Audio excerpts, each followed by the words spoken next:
78માં સ્વાતંત્ર્ય દિવસની ઉજવણી દેશભરમાં ખૂબ જ ધૂમધામપૂર્વક કરવામાં આવી હતી। ત્યારે વડોદરા શહેરના આજવા રોડ ખાતે આવેલ પામ પેરેડાઇઝ હાઉસિંગ સોસાયટી ખાતે પણ ધ્વજવંદન કાર્યક્રમ યોજવામાં આવ્યો હતો।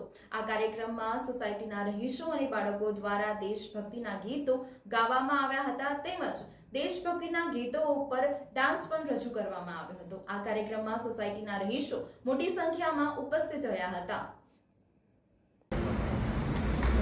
तालियां बजाएंगे सब लोग।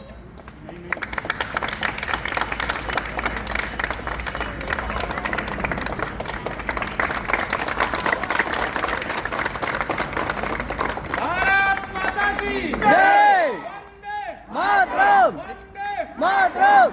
अरे यहाँ कोई मारे ना, यहाँ अपनी भी थोड़ी अदा थोड़ा अंदाज है।